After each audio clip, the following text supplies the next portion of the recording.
All right, diving right in. Today, we're tackling Surah Taa-Haa. Oh, this is a good one. Yeah, the 20th chapter of the Quran, Right. right? And revealed in Mecca during a time when, things weren't easy for those early Muslims. Really lays the groundwork for so much, huh? It does. Oneness of Allah, the role of prophets. And the whole concept of what comes after this life, the hereafter. Exactly. Yeah. What's really cool is it's one of the first to give us that deep dive into Prophet Musa's story. Oh, that's right. Alongside some serious insights into the power of the Quran itself. Allah's attributes, even Adam and Eve's story gets woven in. It's a reminder for those already on the path. And for us, I think the mission is, how do we pull out those life lessons that still resonate? We're the learner, right? Absolutely. For anyone listening, really. So, to kick things off, this surah came at a time of real hardship for early Muslims. Huge persecution. Yeah. And it provided comfort, strength. There's a lot of discussion about the specific rewards associated with reciting it, right? Yeah, you see varying viewpoints on that. But what's interesting is the idea that verse 14 might actually contain Allah's greatest name. Wow. It's a verse that says, "Verily, I am Allah, la ilaha illa ana. None has the right to be worshipped but I." So powerful. I can see why people would find strength in reciting that, especially in prayer. Absolutely. There's even this belief that it can lead to, divine love and positive outcomes. But, we always have to be careful about the authenticity of those kinds of narration. Right, right. But what's clear is it wasn't meant to burden Prophet Muhammad. No, it was pure guidance, full of compassion. A reminder for those already on the path. Pushing them towards deeper devotion, but also emphasizing moderation.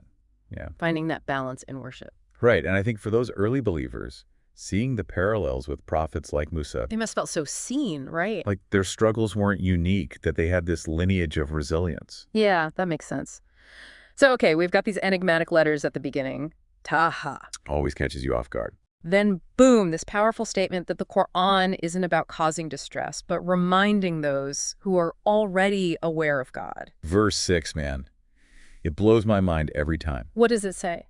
To him belongs all that is in the heavens and on the earth, and all that is between them, and all that is under the soil. Wow.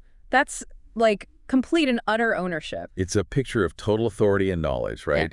Nothing escapes his awareness. So comforting for the learner, No matter what you're facing, you're within his knowledge. You're within his power. Okay, so then we get into Musa's story.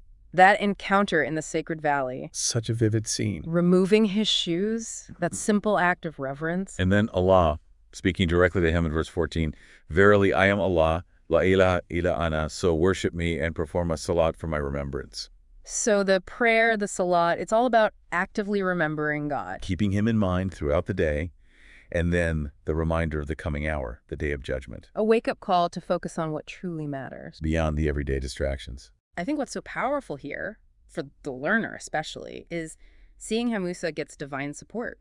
He asks for ease, for Harun to help him, for clear speech, and it's all granted. So even when the task seems impossible, sincere prayer, reliance on that higher power. It can open doors you never thought possible.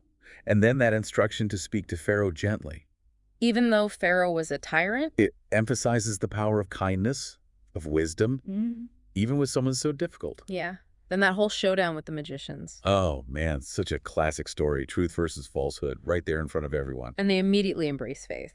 After seeing Musa's miracle, they just knew. And they stood firm, even with those threats. Courage. The Exodus, Pharaoh's drowning.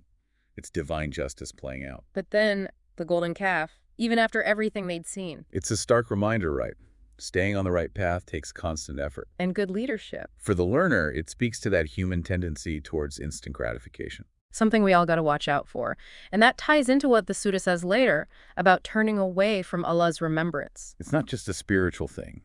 It can create real problems in this life and a lack of insight in the hereafter. But for those who believe, who do good, High ranks in paradise, that's the reward. Actions have consequences. eternal ones. Then you've got the Adam story. So relatable. That covenant he forgot, it's so human. We all make commitments we lose sight of sometimes. And Iblis refusing to bow, pure arrogance. Setting up this ongoing struggle, The forbidden fruit, the fall from grace. But then Allah's mercy after Adam repents. It's a huge message for the learner. Even after messing up, if you sincerely turn back. Forgiveness and guidance are there. Absolutely. And the surah ends with such practical advice. Be patient. Glorify Allah through prayer. Before sunrise, sunset, throughout the night. Don't envy the fleeting pleasures of this world. Encourage your family to pray. Build that foundation of faith. It all circles back, right? To community, to action, to remembering. The surah concludes with everyone waiting. And ultimately, it'll be clear who's truly on the right path. So much to unpack in this surah. The learner. How do these stories, Musa, Adam, resonate with your own life? What does it mean for you to remember Allah day in and day out? As we wrap up this deep dive, remember, we're all waiting. May we be among those on the straight path. Thanks for joining us.